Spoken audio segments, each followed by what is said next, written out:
La possibilité de le faire, on ne l'a pas bien fait. Donc pour moi, c'est deux choses qui ne se ressemblent pas. Il faut considérer les deux domaines d'action. Et dans ces deux domaines-là, on a aussi débriefé avec les joueurs rapidement. Parce qu'on a repris le travail lundi, il fallait se projeter sur Colomiers qui est l'échéance la plus importante. Ressasser le passé appartient aux livres et aux histoires. Et le but, c'est que nous, on soit dans l'instant présent et qu'on travaille sur l'échéance de Colomiers. Mais en effet, on n'a pas pu lancer le jeu et dès lors on a eu la possibilité de le faire, de le faire, on ne l'a pas bien fait. Il y a aussi il y a ces fautes qui sont à l'origine de beaucoup d'essais que vous encaissez sur des touches dans vos 22, des ballons portés. Ça plombe votre assise défensive qui est pourtant intéressante puisque vous êtes très peu franchi dans le jeu courant. Comment on gomme ça, quoi? Ouais, je crois qu'on est l'équipe la moins franchie du championnat avec 2,1 franchissements par match subi. On le sait que l'entrejeu est souvent déterminant et qu'il faut encore plus être discipliné dans ces endroits du terrain. Tu le redis à chaque semaine. On le dit, on le répète. Après, si on prend le scénario de la semaine passée, dès lors que tu es sans ballon, et je l'ai dit à Mathéo à la fin du match, je fais souvent écho à mon père qui dit souvent la défense de fer ça fonctionne, mais quand tu n'as pas de ballon, ça suffit pas à ce sport. C'est ce qui s'est passé ce week-end et ça n'a pas suffi. Et dès lors que tu subis, soit le regard de l'arbitre logiquement, soit la fatigue et l'usure peut-être aussi mentale, te fait réaliser des fautes qui sont dangereuses pour l'équipe et la conséquence on la connaît et on est tous conscients de ça. Donc ça passe avant tout déjà par la conservation et la possession du ballon. Mais ça passe surtout aussi à être lucide et froid. Des scénarios sans ballon, on va en vivre et on continue à en vivre. Quand on voit les statistiques aujourd'hui de la Pro D2, elles sont plutôt équilibrées par équipe, par match, sauf sur celui-là bien évidemment. Mais sinon, voilà, c'est quand même pas 50-50, mais on tourne de 55-45 parfois entre possession d'une autre équipe. Donc on sait très bien que ce delta de 10%, ça fait beaucoup en soi. Et on doit être froid sur ce moment-là. On ne peut pas non plus tout cumuler et dire parce qu'on n'a pas le ballon, on a l'autorisation de faire des fautes. Non, notre discipline elle n'est pas bonne en ce moment. On en a parlé avec Laurent, on en a parlé avec les joueurs. Notre ranking à ce sujet n'est pas bon et c'est pas que la faute de Laurent, c'est la faute des joueurs parce qu'on doit être plus froid. Donc à un moment donné, il ne faut pas se voiler la face et je crois que c'est pas mon tempérament. Vous avez marqué 6 essais depuis le début de la saison, vous êtes plutôt en bas du classement des équipes en termes d'essais marqués. Vous tourniez à 3 en moyenne par match à peu près la saison passée. Vous êtes à 3 par match à domicile, ça a été compliqué à l'extérieur. Ouais. Colomiers a marqué 10 essais de plus que vous. Est-ce que c'est un point inquiétant ou c'est encore trop tôt Non, je ne sais pas si c'est inquiétant, c'est un point factuel. Tu as raison, on marque pour l'instant à la maison, on ne marque pas à l'extérieur. On avait mis l'accent et on vous l'avait dit en début d'année où on devait être plus solide à domicile, ce qu'on avait fait défaut l'année dernière. Là, on est plus fébrile à l'extérieur. Est-ce qu'un constat après 4 journées, 2 victoires et 2 défaites, 2 à la maison, 2 à domicile, ça serait un raccourci trop simple? Si à la fin on est à 3 et 3, eh bien, on dira qu'on est plutôt moyen. Mais on a le sentiment que c'est le cas de toutes les équipes. Hein. Ouais. Il n'y a pas beaucoup de victoires à l'extérieur depuis le début de l'année. Il y a des gros scores depuis le début de l'année.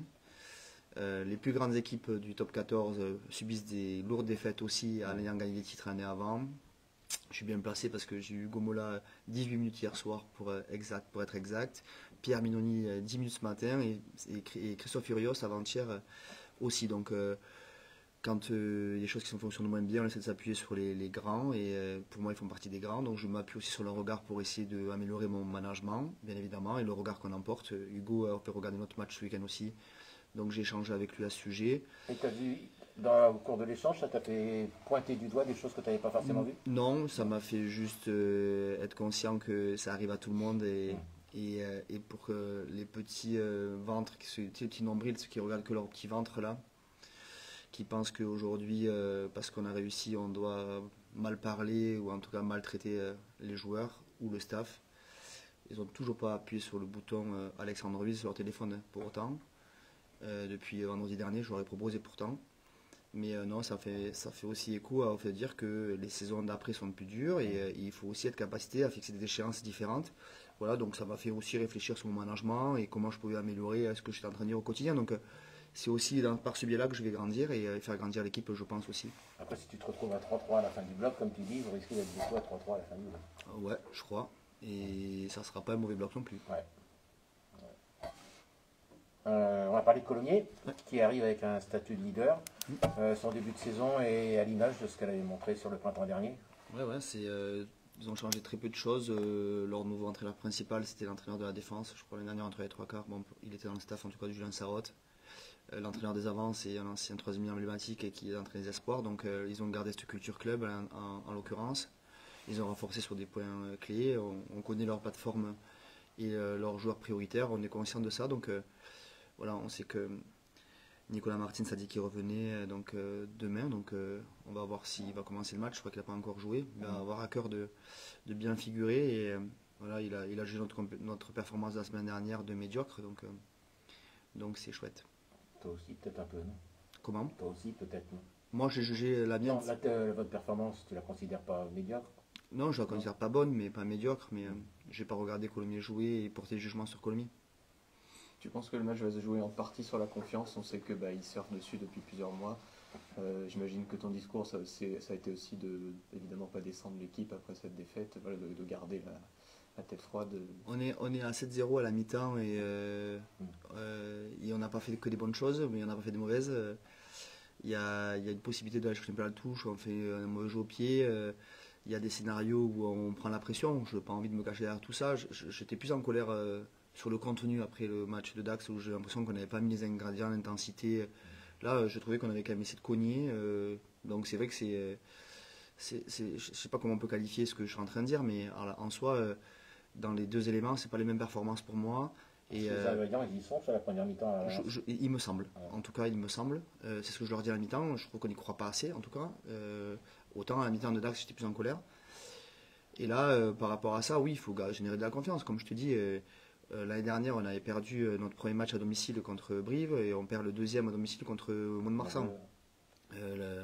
Quand on a gagné les deux premiers pour l'instant à domicile aujourd'hui. On a gagné Provence, on a gagné Dax. Donc, dans un schéma différent, mais à la quatrième journée dernière, on avait gagné à Aurillac, on avait gagné à Nice, et la quatrième journée, elle était perdue ici contre Mont-de-Marsan, et on allait à Dax. Donc pourquoi aujourd'hui on va faire des tonnes de quelque chose où on avait fait l'inverse, mais comptablement, en effet, on avait un point de plus parce qu'on avait pris le bonus à Aurillac, d'accord, si on veut, mais en termes de victoire, on avait 2 et 2 au même moment l'année dernière. Et l'année dernière, tu n'étais pas allé gagner à Valence, et aller gagner à Vannes, on sait que c'est un sacré challenge pour tout le monde.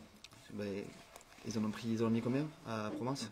Je sais plus, mais beaucoup. Presque 50? Ouais. Ok, on a perdu 29. 26-9. Tu crains quand même cette confiance, cette équipe de Colomiers qui peut arriver décomplexée? Ah oui, grave. Fait l'année dernière en février, je crois que vous étiez mené très tôt dans mais le match. on fait match nul là-bas, on peut gagner sur un dernier ruck sous les poteaux, on le fait pas. Ici, ils étaient complètement décomplexés, ils sont en pleine confiance et c'est évident. Mais j'ai envie qu'on se concentre sur nous. Je crois qu'on fait des bonnes choses. On arrive à bien jouer au rugby. Et donc, je pense que ce sera une position de caractère. Nous, on doit se rattraper sur ça, sur continuer à faire honneur au maillot. Mais comme je vous dis, j'ai 2-2 aujourd'hui après 4 journées. Demain, en effet, on perd, on pourra dire t'as trop parlé. Et on fera les comptes après le verre. Tu parlais la semaine dernière, je crois que c'était le meilleur de vous-même. Ouais, être la meilleure version de soi-même. La meilleure version de soi-même, ouais. C'est encore ce que tu attends là. Vous ne l'avez pas encore montré? Non, on ne l'a pas encore montré. C'est toujours pareil. En fait, il y a le schéma, pour être très honnête, il y a le schéma qui nous amènera sur celui qui va dire tu peux être toujours le meilleur, ou il y a le schéma qui va dire est-ce qu'on essaye d'être le meilleur. Aujourd'hui, j'ai envie que les joueurs ils se conduisent en se disant j'ai envie d'être le meilleur tout le temps. Moi, je vais les accompagner, ou en tout cas, on va les accompagner sur le chemin. On sait qu'il y a des moments avec, des moments sans, et il y a des jours avec, des jours sans. Est-ce qu'on a le droit de tricher hors de question? Et on a pris 30 points, j'ai pas l'impression d'avoir vu des joueurs qui avaient triché la semaine dernière. Donc, c'est pour ça que ce qui m'agace au fond de moi, c'est quand ça manque d'objectivité. Qu'on soit déçu, frustré, en colère, oui. On est tous en colère. On travaille tous les jours pour essayer de ne pas faire des performances à prendre 30 points à 0. Mais par contre, dans le contenu, c'est ce que j'ai dit à la direction lundi soir, je n'ai pas le sentiment d'avoir vu des joueurs qui avaient lâché. Dès lors que les joueurs lâcheront, il faudra que je me remette en question et le staff avec. Pour finir, Alex, Mathis était déjà venu en conf avant les 2 matchs contre Colomiers la saison passée. Il était capitaine la première fois de sa carrière. Je voulais savoir s'il revenait parce qu'il adore la banlieue de Toulouse ou si c'est parce que tu es un peu superstitieux. Tu garderas le 2e point pour toi? C'est bon? Allez, merci.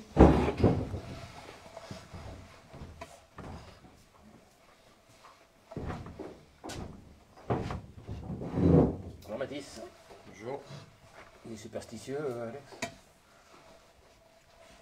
Je sais pas si je dois le dire, mais Ouais, sentiment un peu. Bon, plus sérieusement, t'as senti le groupe vite réagir en début de semaine pour se projeter sur Colomiers? ouais, il a fallu vite basculer parce que là on reçoit le premier et ça joue bien, ça va vite, c'est fort, c'est très complet. Donc à la maison, donc ouais, on a vite basculé sur nous-mêmes et sur l'adversaire qui est Colomiers. On a évoqué le point avec Alex, vous avez inscrit 6 essais sur les 4 premiers matchs.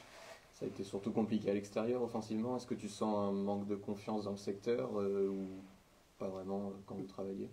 Bah, quand on le travaille à l'entraînement, il y a du déchet, mais ça reste, on est quand même sûr de nos forces. Mais c'est vrai qu'après, on le ressent moins en match. On a été, je crois, contre Dax, où on a perdu beaucoup de ballons en zone de marque. Mais faut qu'on retrouve cette confiance qu'on a eue l'année dernière. On est capable de le faire, parce que le groupe a très peu changé. Donc il faut juste qu'on se remette en confiance là-dessus. Et là, qu'on confirme ce week-end en faisant un gros match. Colomiers, c'est la meilleure attaque pour l'instant du championnat. Deuxième défense aussi, je crois. C'est une équipe qui est une menace permanente. Il ne faut pas lui laisser le ballon, quoi. Ouais, exactement. C'est hyper complet, que ce soit devant, derrière. On va plus analyser nous derrière, puisqu'on analyse nos adversaires, nos vis-à-vis. Et c'est une équipe Ça va très vite, on a très dit. complète techniquement et physiquement. Ça va vite, c'est puissant. Et puis techniquement, c'est hyper précis. Donc ça reste une menace permanente. Donc faut qu'on s'axe sur nous, notre défense, et qu'on leur laisse rien du tout. Tu avais très bien vu le match avant le match au retour en février, puisque tu avais dit que ça allait être très ouvert, ça l'avait été. Est-ce qu'on doit s'attendre à un match aussi ouvert demain Et j'espère pas défensivement pour nous, mais offensivement, On ouais, je le rappelle que vous avez souhaite. fait 41-37. Ouais. J'ai le souvenir de ce match. Ouais. C'était... Bon, à la fin, ils prennent les 3 points pour le bonus DF. Ouais, je m'en souviens.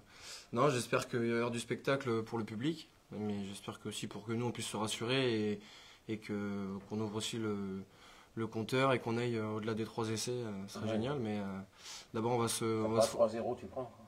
Oui, on va pas rechigner sur les statistiques, ça restera une victoire. Donc, non, faut que demain on concrétise notre bonne semaine d'entraînement là. Et puis Ouais, t'as le sentiment que ça a été bien cette semaine. Ouais, c'était propre là, on sent une bonne mise en place aussi. Donc non, faut qu'on se remette tranquillement dans la victoire et qu'on fasse tomber le premier. Il y a Georges Tisley et les Doumao qui sont sur le retour au centre où vous avez eu très peu l'occasion de tourner finalement depuis le début de la saison. Ça se sent à l'entraînement qu'ils ont les crocs? Carrément, ouais. Ouais. Carrément, les deux revenus un peu plus tôt, c'est une petite alerte. Mais les deux, on l'a senti direct et Georges est revenu cette semaine, si je dis pas de bêtises. Et pareil, on sent que on a eu la réflexion tout à l'heure avec Alex où il a ses passes laser de 30 mètres. Il nous en a sorti 2 hier ou avant-hier. Alors on s'est dit, ça y est, il est de retour. Ça va faire du bien. Ouais, bien sûr. Et puis ça va permettre aussi qu'ils nous apportent eux leur super pouvoir, parce qu'ils en ont. Et ça va nous faire du bien. Ouais. Un autre joueur qui vous côtoie de plus en plus à l'entraînement au centre, c'est le jeune Cookie Nusalele Kitoga. Bien dit. Qu'est-ce que tu peux nous dire sur lui? Il a marqué les esprits avec les espoirs là, sur les 2 premiers matchs. Il partage du coup les entraînements avec vous. Qu'est-ce que tu peux nous dire? Ouais, Cookie, c'est un jeune joueur hyper athlétique, très bon techniquement, je trouve, et qui a une grosse marge de progression, toujours à l'écoute, travailleur et toujours la banane. Donc ça peut être un gros potentiel. Donc ça m'étonne pas quand en espoir il match fort, il est vachement le jeu au float, il fait toujours dans l'avancée, donc Un sport, il fait du bien. Il a l'air d'être dur aussi. Hein. On a vu quelques impacts. Ouais, après nous, à l'entraînement, c'est vrai qu'on n'a pas énormément de plaqués 100%, mais ça m'étonne pas. Ouais, il est athlétique. Il est grand, il est costaud. Je sais pas combien il doit faire 90 kilos, mais non, c'est un très bon potentiel, je pense. Dernière chose, Mathis, tu as intégré le groupe des sages. C'est une expérience et de nouvelles responsabilités qui te plaisent? Ouais, bien sûr, ça montre la confiance du staff et que maintenant c'est à moi aussi de prendre position sur certaines choses et de côtoyer dans ces réunions-là des mecs avec beaucoup d'expérience. J'apprends aussi ce que j'avais dit en bossant scénario. En ce moment, on crée des histoires et le fait de côtoyer des Ben Botica, des Motu, des Manu Sobus, des Gauthier, où on voit le choix qu'il faut faire à certains moments en fonction du score, en fonction de plein de choses. Ça permet aussi de moi d'apprendre et de prendre aussi de l'expérience là-dessus. Et quand tu es sur le terrain, du coup, ces séquences-là, par moment, ça flash? Oui, bien sûr. Ouais. Et je trouve ça super, là, ce fonctionnement, puisque c'est des réelles situations qu'on retrouve le week-end. Et du coup, les choix se font beaucoup plus vite. Ouais. Et c'est hyper pertinent, quoi, puisqu'après, on les analyse et tout la semaine. Et du coup, maintenant, ça nous incite à prendre les bons choix directement le week-end. Sur le terrain. Dernière chose, Mathis, vous passez parfois les fins d'entraînement avec un ballon de foot au pied, tu fais partie des joueurs pour qui c'est le cas. Vous avez été approché par Yacine pour aller jouer à Soyo? Non, toujours pas. Non. Et là, le ballon de foot, il traîne de temps en temps. Et il va faire 2-3 passes. 2-3 jongles.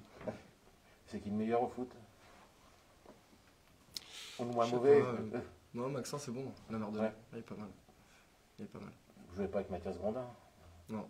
Vous ne pas. Avec Clem Meillac aussi. Il nous mettrait le bal, je pense.